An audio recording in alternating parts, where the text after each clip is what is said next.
Hello friends, कैसे हैं आप सभी लोग। मैं दिग्विजय सिंह शेखावत स्वागत करता हूं आपका स्कोर हाई क्लासेस के यूट्यूब चैनल पर। आज हम क्लास 8th में जो crop production and management chapter पढ़ रहे थे उसका पार्ट 2 आपके लिए लेके आए हैं, जिसमें हम यहां पे पढ़ने वाले हैं स्टूडेंट्स। जो हमने फर्स्ट वीडियो लेक्चर में बात की थी लास्ट में, वो था हमारा फर्टिलाइजर्स और मैन्योर, जहाँ पे हमने मैन्योर में बात की थी कि हम क्या कर रहे थे, डिकम्पोजिशन कर रहे थे। किसका डिकम्पोजिशन कर रहे थे स्टूडेंट्स? डेड और डिकेइंग मैटर। किसका डेड और डिकेइंग मैटर? प्लांट्स और एनिमल्स का। प्लांट और एनिमल का जो डेड और डिकेइंग मैटर है उसको हम डिकम्पोज कर रहे थे एक पिट के अंदर, ओपन पिट के अंदर उसको हम रख रहे थे काफ़ी टाइम के लिए। बहुत सारे माइक्रो ऑर्गेनिज्म जो कि फ्रेंड है फार्मर के, उन्होंने उस डिकम्पोजिशन में क्या की, हेल्प की। उसके बाद में जो चीज़ बन के आई दैट इज़ कॉल्ड मैन्योर, और इस प्रोसेस को क्या बोला गया? मैन्योरिंग बोला गया। यहाँ पे फर्टिलाइजर्स की बात करते हैं स्टूडेंट, तो फर्टिलाइजर्स वो होते हैं जहाँ पे साइंटिस्ट उनको लेबोरेटरीज में, फैक्ट्रीज के अंदर मेड कर रहे हैं, बना रहे हैं, दैट इज कॉल्ड फर्टिलाइजर्स। ठीक है, फर्टिलाइजर्स हम बोल सकते हैं स्टूडेंट्स ये केमिकली प्रूवन है, और हम मैन्योर को बोल सकते हैं कि ये मैन मेड है, होम मेड है स्टूडेंट्स, है ना। सिंपल सी बात है। अब हम देखते हैं difference between fertilisers and manure. तो सबसे पहला डिफरेंस हम पढ़ने जा रहे हैं स्टूडेंट, थोड़ा ध्यान देंगे। पहला डिफरेंस, लेफ्ट हैंड साइड में मैन्योर है, राइट हैंड साइड में फर्टिलाइजर्स है। ठीक है, तो फर्स्ट है हमारा easily made using animal and plant waste. Animal और प्लांट वेस्ट को यूज़ करके इजीली बनाया जा सकता है, बट यहाँ पे फर्टिलाइजर्स के कल में क्या लिखा हुआ है? Made in factories in well defined way. एक वेल डिफाइंड वे के थ्रू ही फैक्ट्रीज में फर्टिलाइजर्स को बनाया जाएगा स्टूडेंट्स। ठीक है, no harmful effect as fully natural. ये क्या है स्टूडेंट्स? फुली नेचुरल है, कोई हार्मफुल इफेक्ट नहीं है। ठीक है, यहाँ पे क्या है? Side effect as it is a chemical, क्योंकि ये क्या है स्टूडेंट्स? केमिकल है, तो इसका क्रॉप पे क्या हो सकता है? साइड इफेक्ट हो सकता है। एज ए पेस्टिसाइड इसको यूज़ किया जाता है। पेस्टिसाइड स्टूडेंट्स क्या होते हैं? जो पेस्ट लग जाता है उनको रिमूव करने के लिए, उनको किल करने के लिए हम ऐसा एक स्प्रे यूज़ करते हैं, ऐसा केमिकल यूज़ करते हैं जिससे हमारी जो सॉइल है वो भी डिफर्टाइल होती है, और जो क्रॉप है वो भी हमारी अनहेल्दी हो जाती है। ठीक है, नेक्स्ट हम बात करते हैं प्रोवाइड्स मैनी ऑर्गेनिक मैटर। जो बहुत सारे ऑर्गेनिक मैटर प्रोवाइड करती है। कौन प्रोवाइड करती है organic matter students? Manure provide करती है। जहाँ पे ये मेनली क्या प्रोवाइड करती है स्टूडेंट्स? न्यूट्रिएंट्स प्रोवाइड करती है। हम आजकल देखते हैं कि जो भी सीजनल वेजिटेबल्स है वो सीजनल नहीं रही है। ठीक है, कोई भी वेजिटेबल होगी वो हमें हर टाइम अवेलेबल है स्टूडेंट्स मार्केट में। ये सब किसकी वजह से हो रहा है? ये सब फर्टिलाइजर्स की वजह से हो रहा है। हम उसको इतना फर्टाइल कर देते हैं, इतने फर्टिलाइजर्स यूज़ कर देते हैं जिससे वो एनी टाइम हमारे मार्केट में क्या स्टूडेंट्स अवेलेबल है। ठीक है, good for long term soil fertility. Soil fertility के लिए तो बहुत अच्छी है, गुड है, अच्छी चीज़ है, बट यहाँ पे not good for long term soil fertility. एक बार तो वो सॉइल को फर्टाइल बना देगी, बट लॉन्ग टर्म के लिए हम कह सकते हैं कि वो सॉइल को डीफर्टाइल कर रही है if usages in excessive amount. अगर एक्सेसिव अमाउंट में हमने गुड यील्ड के लिए, अच्छी पैदावार के लिए अगर हमने उसको एक्सेसिव यूज़ कर लिया है, तो हमारी मिट्टी को, हमारी सॉइल को वो क्या कर देगी? डीफर्टाइल कर देगी स्टूडेंट्स। ठीक है, नेक्स्ट हम बात करते हैं no not effect as fertilisers. Fertilisers जैसा इफेक्ट इसका नहीं है। फर्टिलाइजर्स जितनी यील्ड हम नहीं ले सकते, उतनी फास्ट नहीं ले सकते। यहाँ पे क्या स्टूडेंट? बहुत इफेक्टिव है, ये इसका यूजफुल पॉइंट है ना। ये बहुत इफेक्टिव है, फास्ट रिजल्ट लेने में बहुत इफेक्टिव है। ये चीप है और ये बहुत ज़्यादा कॉस्टली है। तो ये हमने देखे यहाँ पे स्टूडेंट्स मैन्योर और फर्टिलाइजर्स के बीच में डिफरेंस। अब हम कुछ बात करते हैं एडवांटेजेस की बात करते हैं। एडवांटेजेस किसके? मैन्योर के एडवांटेजेस की बात करते हैं। ठीक है, advantages of manure, it provides lots of organic matter which makes soil porous. यहाँ पे हम क्या कह रहे हैं कि हम बहुत सारे ऐसे ऑर्गेनिक मैटर यूज़ करते हैं जिससे सॉइल क्या हो जाती है? पोरस हो जाती है, या हम कह सकते हैं कि परकोलेशन रेट। परकोलेशन रेट मैंने कल बताया था स्टूडेंट्स। परकोलेशन रेट क्या होता है? परकोलेशन रेट वही होता है जो हमारी मिट्टी, जो सॉइल होती है, वो क्या करती है? वाटर को क्या करती है स्टूडेंट्स? एब्जॉर्ब करती है। वाटर को क्या करती है? एब्जॉर्ब करती है। That is called percolation rate. तो यहाँ पे सॉइल क्या हो जाती है? पोरस हो जाती है, जहाँ पे परकोलेशन रेट्स की क्या हो जाएगी? बढ़ जाएगी।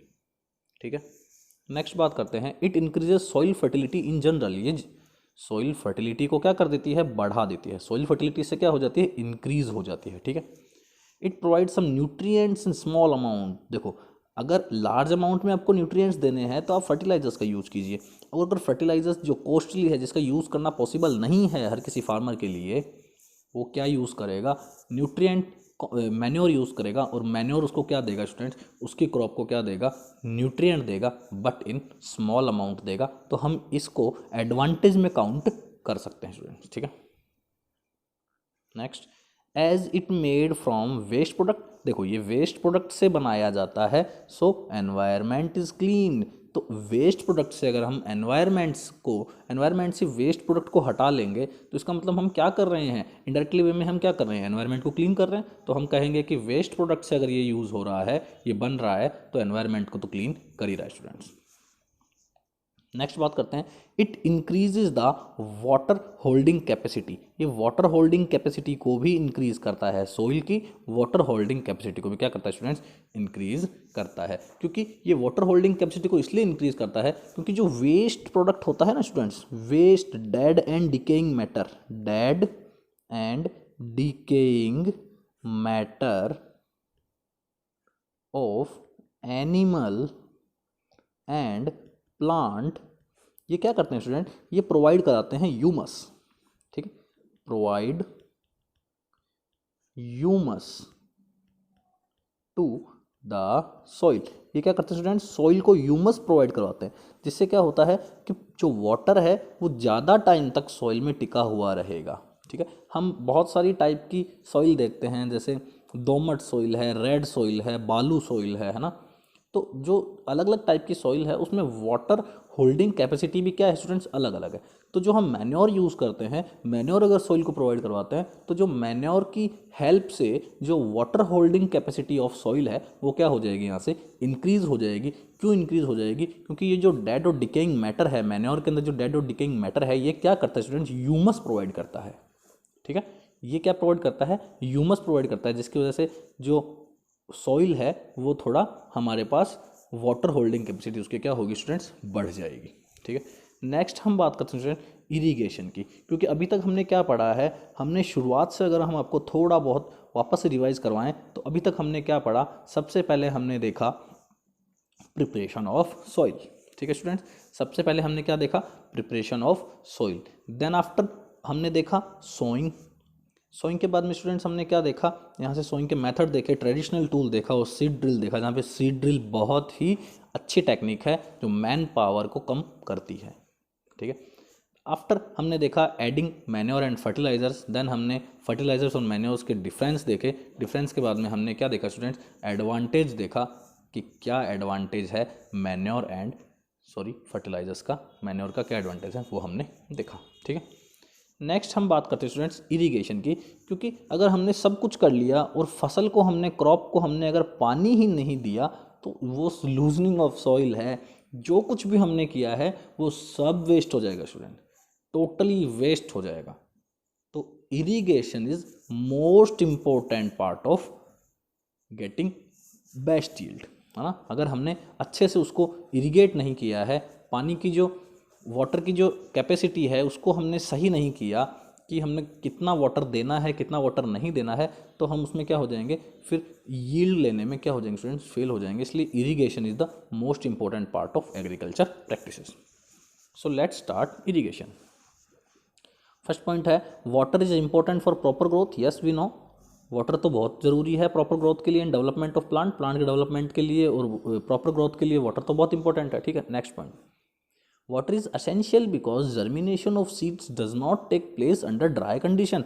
वाटर तो असेंशियल है, असेंशियल मतलब बहुत ज़रूरी, क्यों, क्योंकि जो जर्मिनेशन होता है ना स्टूडेंट, जर्मिनेशन क्या होता है, बीज से, सीड से सीडलिंग बनती है ना, सीड से सीडलिंग बनती है, उसके बाद ऑफस्प्रिंग आता है, शॉर्ट प्लांट बनता है ना, शॉर्ट प्लांट बनता है। तो दैट इज कॉल्ड, ये जो सीड से सीडलिंग और ऑफस्प्रिंग में कन्वर्ट होना इज कॉल्ड जर्मिनेशन, जर्मिनेट हो जाना है ना of seeds. Does not take place under dry condition, ये ड्राई कंडीशन में नहीं होगा। Nutrients dissolved in water get transported to each part of the plant. ये हर एक पार्ट तक पानी का और न्यूट्रिएंट्स का घुलना पानी के साथ बहुत ज़्यादा जरूरी है। थर्ड पॉइंट देखते हैं, water also protect the crop from both Frost and hot air currents. ये जो लू चलती है ना, इनसे क्या करती है वाटर, उनको क्रॉप को क्या करता है स्टूडेंट, बचा लेता है। The supply of water to crops at different interval is called irrigation. ऐसे नहीं है कि हमको इरिगेशन करना है तो हमने सुबह पानी देना चालू किया तो 2 दिन तक उसमें पानी हमने इतना दे दिया। देखो ज़्यादा पानी देने से जो क्रॉप होगी वो येलो पड़ने के चांसेस रहेगा। अगर उसका कलर येलो हो जाएगा तो वो एक तरीके से जाते जाते जाते जाते वो गल जाएगी, वो खराब हो जाएगी, ठीक है, डिस्ट्रक्ट हो जाएगी स्टूडेंट्स। तो प्रॉपर और एकदम गुड मैनर में ही इरिगेशन करना ज़रूरी है। ऐसा नहीं है कि हम सारे दिन ही उसको क्या करते रहेंगे स्टूडेंट्स, इरिगेट करते रहेंगे। तो यहाँ पे हमारे पास डेफिनेशन आती है किसकी, इरिगेशन की, क्या, the supply of water to crops at different intervals is called irrigation. Next बात करते हैं, it is not a good to depend on rain. ये अच्छी बात नहीं है कि हम रेन पे डिपेंड रहें, for as it is not fully reliable. ये फुली रिलायबल नहीं है स्टूडेंट्स, बारिश होगी नहीं होगी ये हम नहीं जानते हैं। रेनी सीजन में कई बार पूरा बारिश नहीं होती है, पूरे रेनी सीजन में बारिश नहीं होती है, बहुत कम बारिश होती है, या फिर ऐसा हो सकता है कि बहुत ज़्यादा बारिश हो जाती है, ठीक है। तो वाटर पे हम, जो रेन वाटर है उस पर हम डिपेंड नहीं रह सकते। A proper irrigation system will ensure timely, हमें टाइमली क्या करना रहेगा, एक बहुत अच्छा इरिगेशन सिस्टम बनाना पड़ेगा। अब इरिगेशन की भी टेक्निक्स है स्टूडेंट्स, है ना, बहुत सारी टेक्निक है, हम अभी आगे देखेंगे। एक ड्रॉप मेथड है ना, एक जो माउंटेन एरियाज़ के अंदर जो यूज़ करते हैं, वहाँ पे रहने वाले लोग यूज़ करते हैं, वो एक अलग मेथड है, ठीक है। स्प्रिंकल मेथड एक अलग मेथड है, कैनाल मेथड एक अलग मेथड है, तो बहुत सारे मेथड्स हैं, है ना। This will lead to more yield. अगर हम प्रॉपर मेथड्स यूज़ करेंगे according to environment, according to जो क्रॉप है उसके अकॉर्डिंग, अगर तुम इरिगेशन का बेस्ट टेक्निक्स यूज़ करेंगे तो हमें बेस्ट यील्ड मिलेगी स्टूडेंट्स। नेक्स्ट हम देखते हैं सोर्स ऑफ इरिगेशन। इरिगेशन के क्या सोर्सेज हैं, वेल्स, कुएं, ट्यूबवेल्स, पॉन्ड, लेक, रिवर। देखो पॉन्ड्स तो बचे नहीं, लेक बहुत कम बची है, रिवर्स तो बिल्कुल भी ख़त्म है, ठीक है। डैम्स है, वहाँ पे बिजली बन रही है, कैनाल है, सोर्स ऑफ इरिगेशन। ये जो कैनाल है स्टूडेंट्स, ये बहुत ज़्यादा इंडिया में एंड राजस्थान में यूज़ हो रही है। ये कौन सी है, इंदिरा गांधी नहर योजना, ठीक है, इंदिरा गांधी लिफ्ट नहर योजना। ये जो योजना है स्टूडेंट्स, ये बहुत ज़्यादा कैनाल के टाइप में यूज़ हो रही है। इसमें अलग अलग टाइमिंग से, अलग अलग सिस्टम से फार्मर्स को क्या किया जाता है, कैनाल प्रोवाइड करवाई जाती है, जिससे उनको वाटर प्रोवाइड किया जाता है, जिससे वो आसानी से अपना आराम से वो यील्ड प्राप्त कर सकते हैं, यील्ड ले सकते हैं स्टूडेंट्स। नेक्स्ट बात करते हैं, अब आ गए हमारे मेन टॉपिक पे, traditional method of irrigation. Irrigation का ट्रेडिशनल मेथड क्या है, ठीक है। तो हम फोटो देखते हैं पहले, बड़ा अच्छा लगता है फोटो देखना। क्या है, चेन पंप, ठीक है। चेन पंप क्या कर रहा है, ऑटोमेटिकली यहाँ पे एक चेन बांध रखी हम देख रहे हैं यहाँ पे स्टूडेंट, बाल्टी के अंदर, है ना, वेल से बकेट के अंदर एक चेन बांध रखी है, और कोई ना कोई उसमें एनिमल क्या कर रहा रहेगा, घूमता रहेगा, गोल गोल घूमता रहेगा, ठीक है। देखो ये कुछ, ये राहत है ना, लीवर सिस्टम। देखो यहाँ पे ये जो बैल है ये क्या करता रहेगा, ऐसे घूम गोल गोल गोल गोल घूमता रहेगा, और यहाँ पे जो है बकेट्स उसने बांध रखी है, तो ये जाएगा नीचे, ये गोल गोल जब घूमेगा, गोल गोल घूमेगा, तो ये बकेट्स के अंदर पानी जाएगा और वो आगे प्रोवाइड करता जाएगा, ठीक है। तो ये सब स्टूडेंट्स क्या है, ये पुली सिस्टम्स, ये सब क्या है स्टूडेंट्स, हमारे पास ट्रेडिशनल मेथड है। जब पहले टेक्नोलॉजीज़ का कम यूज़ होता था, कम यूज़फुल थी हमारे लिए, अभी हमारे लिए बहुत ज़्यादा टेक्नोलॉजी आ चुकी है, इसलिए हम बहुत अच्छी अच्छी टेक्निक्स का यूज़ करते हैं स्टूडेंट्स, है ना।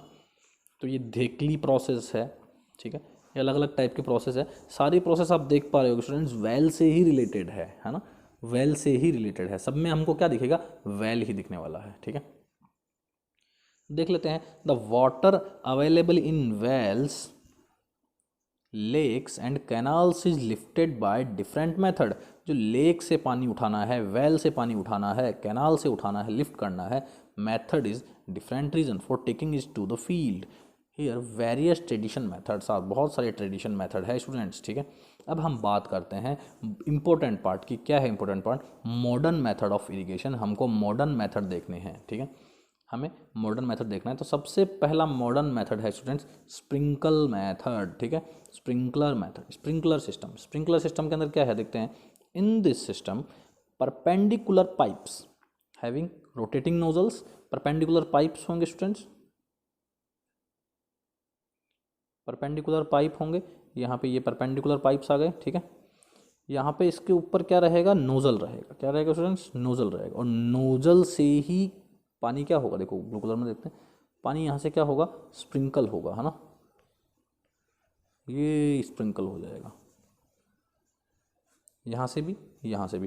तो ऐसे बहुत सारे, यहाँ से बहुत सारे ऐसे यूज़ होंगे जिससे क्या होगा?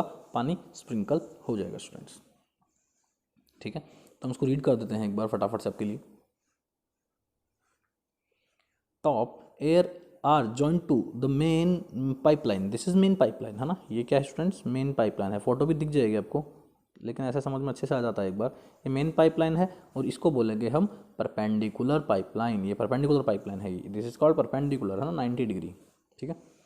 When water is allowed to the flow through the main pipe under pressure, यहाँ पे बहुत ज़्यादा प्रेशर के अंदर पानी आएगा स्टूडेंट्स। इस मेन पाइपलाइन में बहुत ज़्यादा प्रेशर से पानी आएगा, हाई प्रेशर।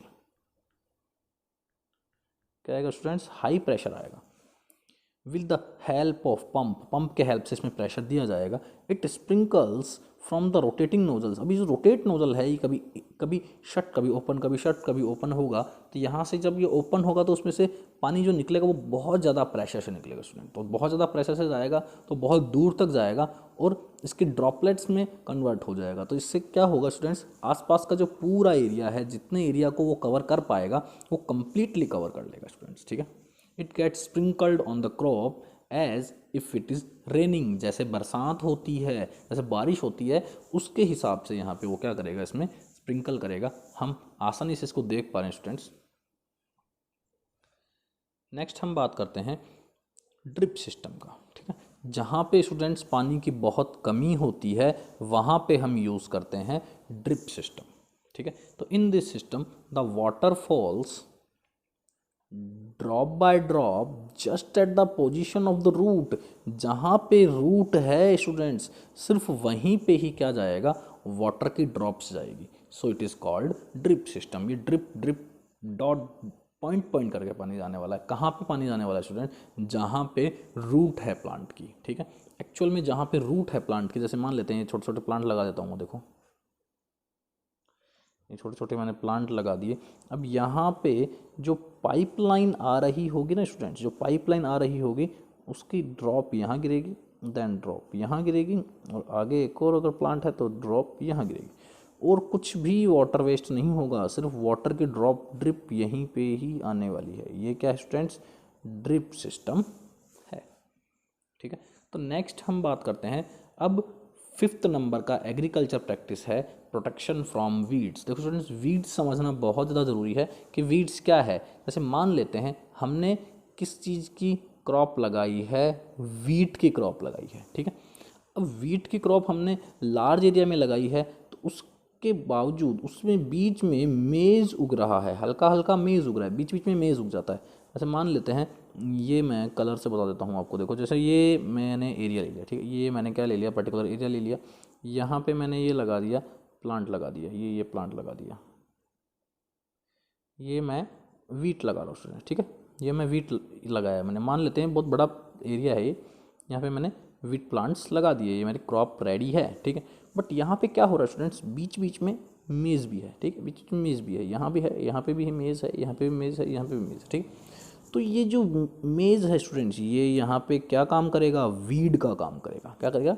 वीड का काम करेगा। क्योंकि मेरे को मेज़ थोड़ी उगाना है स्टूडेंट्स, मेज़ थोड़ी मेरे को लेना है। मैं यील्ड में मेज़ की काउंटिंग नहीं करूँगा कि मेज़ मेरे पास कितना आया, वीड के साथ मेज़ कितना है, नो। मैं क्या करूँगा? यहाँ से इस मेज़ को क्या करूँगा? हटाऊँगा।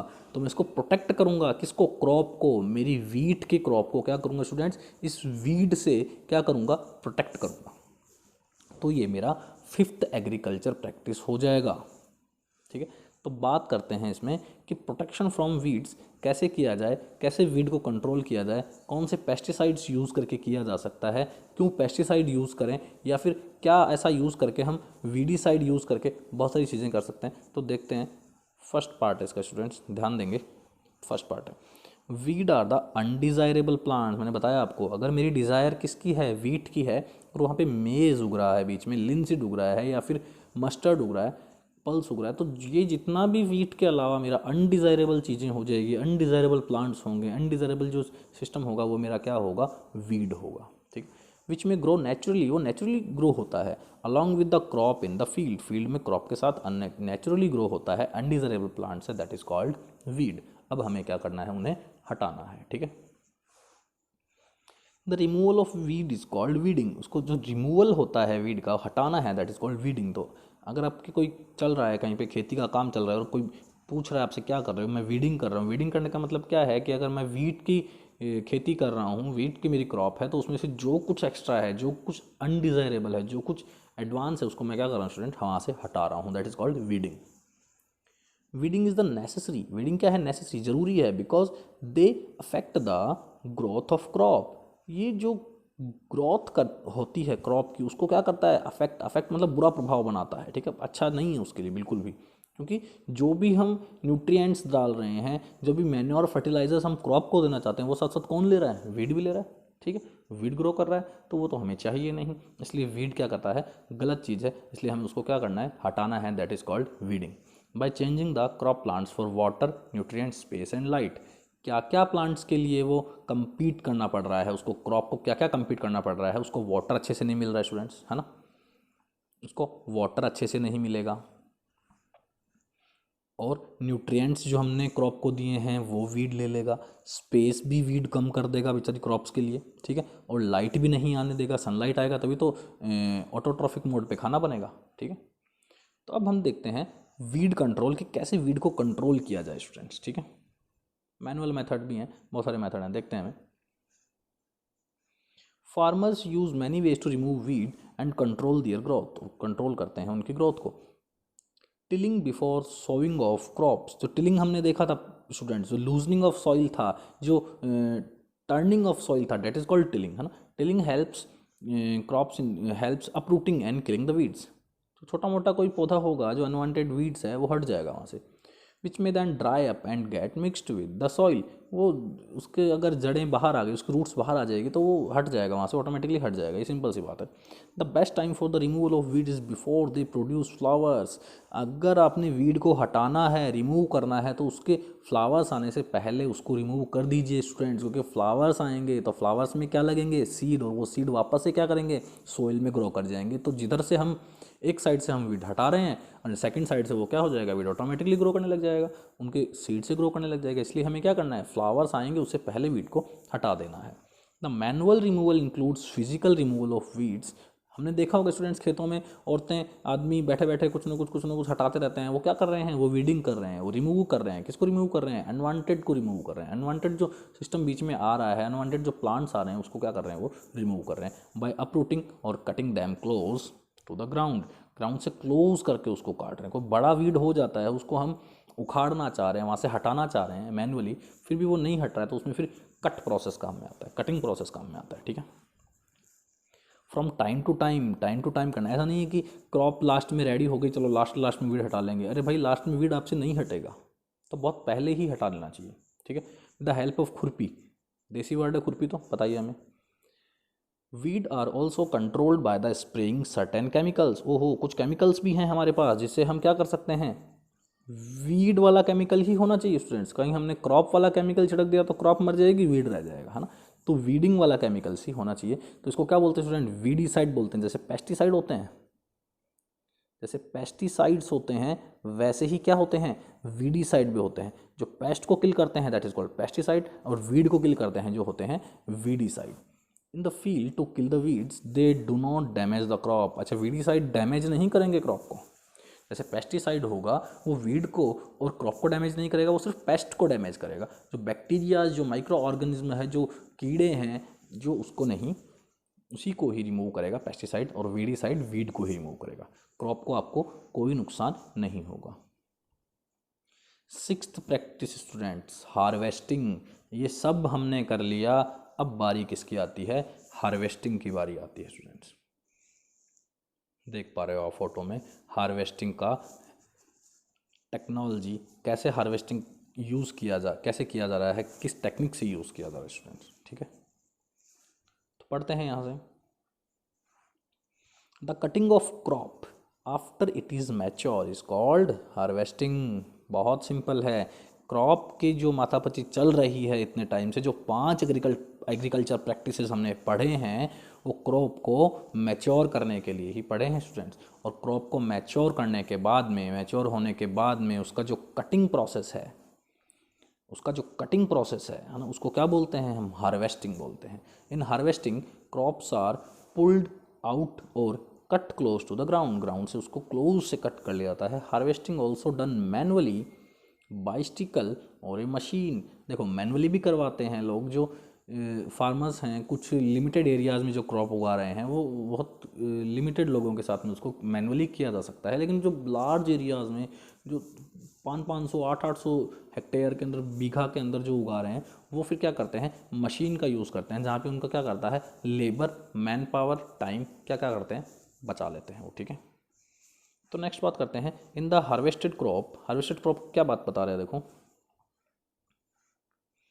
इन the harvested crop the grain seeds needs to be separated from the chaff से हम क्या कर रहे हैं? उसको जो सीड्स हैं, ग्रेन सीड्स हैं, उनको क्या कर रहे हैं? हटा रहे हैं। With the help of the machine called combined, उसको क्या बोलते हैं? Combined machine. It is a fact A combined harvester and thresher. क्या होना चाहिए? This process is called threshing. जो हमने गेहूं उगाया है, तो क्रॉप को काटने के बाद, हार्वेस्ट करने के बाद हम क्या कर रहे हैं? उसको कंबाइन कर रहे हैं, थ्रेशर यूज़ करके गेहूं के जो दाने हैं वो अलग से निकाल रहे हैं। पौधा तो खाएंगे नहीं गेहूं का, कि वो पौधा ही हमको जाके चक्की पे पौधा ही दे दिया पूरा, भाई आप पीस दो, ऐसा नहीं है। उसमें गेहूं का दाना भी निकलना चाहिए। उसमें दानों में भी अलग अलग टाइप है ना, दानों में भी बहुत अलग अलग नाम है, पता नहीं क्या क्या, साबरमती, पता नहीं, अलग अलग दानों के नाम है ना। ठीक है, तो ये कुछ कंबाइन करने की प्रोसेस चल रही है। अब ये जो प्रोसेस है स्टूडेंट्स, ये कंबाइन है, इसमें थ्रेशिंग भी हो रही है और हार्वेस्टिंग भी हो रही है। तो यहाँ पे देख लेते हैं ये कंबाइन का यहाँ से क्या मीनिंग है। कंबाइन किस चीज़ का कॉम्बिनेशन हो रहा है? यहाँ से ये साथ साथ हार्वेस्टिंग भी हो रही है और थ्रेशिंग भी स्टूडेंट्स हो रही है। ठीक है, नेक्स्ट स्टूडेंट, यहाँ से हमारा चैप्टर ख़त्म हो जाएगा। लास्ट में हमें ये क्या कर लेना है? इसको स्टोर कर लेना है ना। स्टोर के बाद में डिस्ट्रीब्यूशन भी आना चाहिए, क्योंकि डिस्ट्रीब्यूशन बहुत इंपॉर्टेंट है स्टूडेंट्स। जिस एरिया में अगर डिस्ट्रीब्यूट नहीं हो पा रहा है, तो वहाँ पे फेमाइन फैल रहा है, वहाँ पे भुखमरी फैल रही है स्टूडेंट्स। ठीक है, तो स्टोरेज तो ज़रूरी है ही, और स्टोरेज के बाद में proper distribution, proper area wise, population wise distribution, ताकि हर एक इंसान तक खाना पहुंचे, ये जिम्मेदारी गवर्नमेंट की बनती है और वैसा करती है। ठीक है, देखते हैं आगे। If the crop grains are to be kept for longer time, अगर क्रॉप ग्रेन को आप लॉन्गर टाइम तक रखना चाहते हैं, they should be safe from moisture. पहली बात स्टूडेंट्स, क्वेश्चन बनता है यहाँ से। ठीक है, स्टोरेज में हम किन किन चीज़ों का ध्यान रखें? किसान भाइयों को स्टोरेज में किन किन चीज़ों का ध्यान रखना चाहिए? अरे भाई, मॉइस्चर नहीं होना चाहिए। ठीक है, वहाँ पे नमी नहीं होनी चाहिए, क्योंकि अगर जहाँ पे नमी होगी तो वहाँ पे वो जो हमने यील्ड ली है वो क्या हो जाएगी स्टूडेंट्स? ख़राब हो जाएगी, रिन्यून हो जाएगी। ठीक है, इंसेक्ट भी नहीं होना चाहिए, क्योंकि इंसेक्ट तो उसको खा जाएंगे, वो तो उनका खाना बन जाएगा, पब्लिक तक तो पहुंचेगा ही नहीं, इंसेक्ट खा जाएंगे उसको। ठीक है, रैट्स, चूहे भी अपना सिस्टम बना लेंगे। माइक्रो ऑर्गेनिज्म, और माइक्रो ऑर्गेनिज्म लग जाएगा स्टूडेंट्स, तो उसमें बैक्टीरिया चले जाएंगे, तो वो एक तरीके से पैथोजन का काम करेंगे पब्लिक के लिए। जहाँ पे उसकी डिमांड होगी वो वहाँ जाएगा, वहाँ पे पैथोजन का काम करेगा। वो तो बहुत ही बुरी चीज़ है, उससे तो बीमारी फैलने का डर है। ठीक है, the fresh crop has more moisture if freshly harvested grains seeds are stored without drying, सुखाने से पहले अगर ड्राई कर लिया, they may be spoiled, वो ख़राब हो जाएंगे, अटैक्ड बाय द ऑर्गेनिज्म, और ऑर्गेनिज्म का उस पर क्या हो जाएगा? अटैक हो जाएगा, losing their germination capacity. Students, germinate नहीं कर पाएगा वो सीड जो हमने स्टोर किया है, अगर वो सही तरीके से स्टोर नहीं हुआ है तो उसकी क्या हो जाएगी, जर्मिनेशन कैपेसिटी क्या हो जाएगी, कमज़ोर हो जाएगी, कम हो जाएगी, दोबारा से हम उसको नहीं उगा पाएंगे स्टूडेंट, दोबारा हम उसको सॉन नहीं कर सकते। तो ये कुछ स्टूडेंट्स हमने देखा है क्रॉप प्रोडक्शन और मैनेजमेंट चैप्टर। आई होप आप लोगों को ये वीडियो लेक्चर्स पसंद आ रहे होंगे। अगर आप लोगों को वीडियो लेक्चर्स अच्छे लग रहे हैं साइंस एंड मैथमेटिक्स के क्लास 8 to 10 के, तो please like share and comment कर दीजिए एंड प्लीज़ चैनल को सब्सक्राइब कर दीजिए, बेल आइकन दबा दीजिए।